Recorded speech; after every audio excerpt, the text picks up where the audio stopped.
क्या होगा अगर अमीर बनने का सबसे बड़ा राज पैसे के लिए काम करना बंद कर देना हो? सुनने में थोड़ा अजीब लगता है ना? चलिए आज दो दोस्तों की बचपन की एक कहानी से समझते हैं कि आखिर अमीर लोग पैसे के बारे में ऐसा क्या जानते हैं जो शायद बाकी दुनिया से छिपा हुआ है। तो ये कहानी शुरू होती है एक 9 साल के बच्चे के साथ।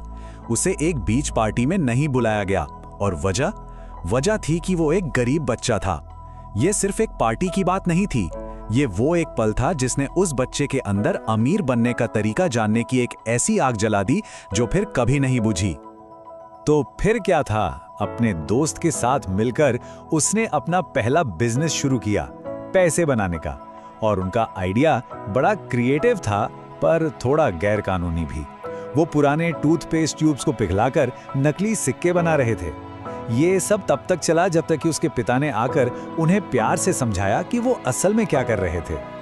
यहीं पर कहानी में दो अलग अलग दुनियाएं आपस में टकराती हैं, यानी दो पिताओं की सोच। एक तरफ थे उसके पढ़े लिखे गरीब पिता जो हमेशा कहते बेटा खूब पढ़ो ताकि एक अच्छी सेफ नौकरी मिल सके, और दूसरी तरफ थे उसके दोस्त के अमीर पिता जो एक बिजनेसमैन थे। उनका मंत्र था नौकरी मत ढूंढो, ये सीखो कि पैसा काम कैसे करता है ताकि पैसा तुम्हारे लिए काम करे। ये सिर्फ सलाह का फर्क नहीं था, ये जिंदगी देखने के दो बिल्कुल अलग अलग नजरिए थे। तो सलाह लेने के लिए ये दोनों लड़के अपने अमीर पिता के पास गए। शायद वो सोच रहे थे कि कोई लंबा चौड़ा लेक्चर मिलेगा या कोई आसान सा जवाब, पर उन्हें जो मिला वो कुछ और ही था। एक ऐसा प्रैक्टिकल ऑफर जो उनकी पूरी जिंदगी बदलने वाला था। अमीर पिता का प्रस्ताव एकदम सीधा और साफ था। उन्होंने कहा, देखो मैं सिखाऊंगा पर क्लासरूम की तरह नहीं। तुम मेरे लिए काम करोगे और काम करते करते ही सीखोगे, कोई बहस नहीं। या तो ये प्रस्ताव लो या छोड़ दो। जिंदगी का पहला और असली सबक यहीं से शुरू हो गया था। और काम? हर शनिवार पूरे 3 घंटे की मेहनत, और उसके बदले में क्या मिल रहा था? सिर्फ 10 सेंट प्रति घंटा। उस जमाने के हिसाब से भी ये एक मजाक ही था, पर उन्हें क्या पता था कि ये कम पगार ही उनके सबसे बड़े सबक की पहली सीढ़ी थी। उनका काम था एक दुकान में धूल से भरे डिब्बों की सफाई करना, बहुत ही बोरिंग और थका देने वाला काम।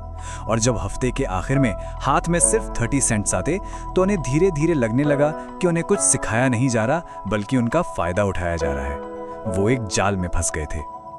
और बस 4 हफ्तों के बाद सब्र का बांध टूट गया। लड़के को लगा कि उसके साथ धोखा हुआ है और वो नौकरी छोड़ने के लिए पूरी तरह तैयार हो गया। वो गुस्से में अमीर पिता से लड़ने चला गया, ये सोचकर कि वो उन्हें सबक सिखाएगा। पर असल में यही वो पल था जिसका अमीर पिता इंतजार कर रहे थे। और यहीं से शुरू हुआ उनका पहला और सबसे जरूरी सबक, चूहा दौड़ यानी द रैट रेस। अमीर पिता ने उन्हें समझाया कि उनका सिखाने का तरीका किताबी नहीं है, असली सबक तो पहले दिन से ही चल रहा था। अमीर पिता की एक बड़ी गहरी फिलॉसफी थी। वो कहते थे जिंदगी तुमसे बात नहीं करती, वो बस तुम्हें धक्के देती है। उनका मानना था कि जिंदगी में आने वाली हर मुश्किल, हर धक्का असल में एक मौका होता है। यह जिंदगी का तरीका है कहने का, अरे जागो, यहाँ कुछ सीखने के लिए है। तो जिंदगी के इन धक्कों से जो सबसे बड़ा सबक सीखना था वो इस सवाल में छिपा है, आखिर ये चूहा दौड़ है क्या चीज? ये एक ऐसा अदृश्य जाल है जिसमें ज्यादातर लोग अपनी पूरी जिंदगी बस दौड़ते रहते हैं और उन्हें पता भी नहीं चलता कि वो फंसे हुए हैं। अमीर पिता के मुताबिक चूहा दौड़ एक कभी न खत्म होने वाला पैटर्न है। सुबह उठो, काम पर जाओ, बिल चुकाओ और अगले दिन फिर से वही करो।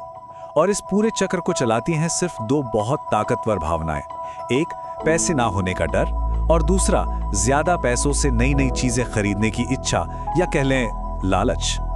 देखिए ये चक्र काम कैसे करता है। सबसे पहले पैसे की कमी का डर किसी को भी काम करने पर मजबूर करता है। फिर जब सैलरी आती है तो इच्छाएं जाग जाती हैं और खर्चे बढ़ जाते हैं, एक नया फोन, एक बड़ी गाड़ी। लेकिन बहुत जल्द पैसे फिर से खत्म हो जाते हैं और डर वापस आ जाता है, और यही डर फिर से काम पर भेजता है। और सबसे बड़ी गलती, लोग ये सोचते हैं कि ज्यादा सैलरी मिलने से ये चक्र टूट जाएगा। नहीं, असल में उससे तो बस चूहे का पिंजरा और बड़ा हो जाता है। तो इस चूहा दौड़ से बाहर निकलने का रास्ता क्या है?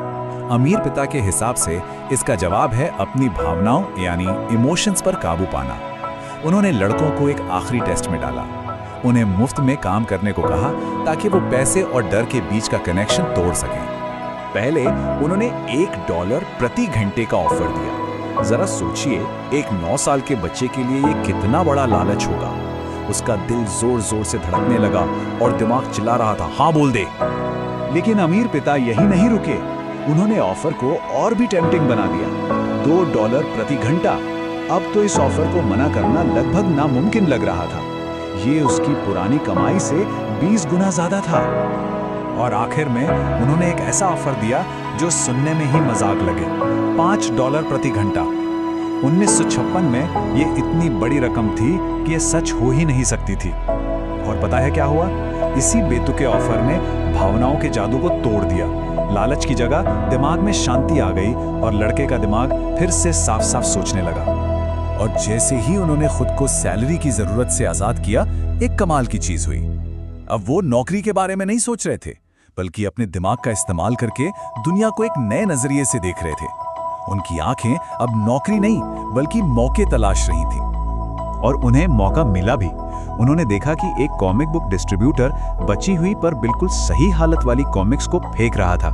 जहां बाकी दुनिया को सिर्फ कचरा दिख रहा था, उन्हें एक सुनहरा मौका नजर आया। यह है उनका सिंपल लेकिन शानदार बिजनेस मॉडल। देखिए ये कैसे काम करता था। पहला, संपत्ति यानी एसेट। उन्होंने फेंकी हुई कॉमिक्स मुफ्त में उठाई। दूसरा, सिस्टम। उन्होंने एक लाइब्रेरी बनाई और बच्चों से 10 सेंट एडमिशन फीस लेना शुरू किया और काम के लिए एक लाइब्रेरियन भी रख ली। और नतीजा, हर हफ्ते लगभग $9.5 की पैसिव इनकम, यानी ऐसा पैसा जो बिना उनके वहां रहे भी आ रहा था। सबसे जरूरी बात, उनका पैसा अब उनके लिए काम कर रहा था। और ये हमें इस कहानी के सबसे अहम और आखिरी सबक पर वापस लाता है। ये वो एक सोच है जो अमीर और बाकी लोगों में सबसे बड़ा फर्क पैदा करती है। गरीब और मिडिल क्लास अपनी पूरी जिंदगी पैसे के लिए काम करते हैं, जबकि अमीर लोग ऐसा सिस्टम बनाते हैं कि पैसा उनके लिए काम करे। तो आखिर में ये एक सवाल है जो सोचने पर मजबूर करता है। अगर नौकरी एक लंबी समस्या का छोटा सा शॉर्ट टर्म सोल्यूशन है, तो जब कोई तनख्वाह की तलाश बंद कर देता है, तो कौन कौन से नए अवसर दिखाई देने लगते हैं?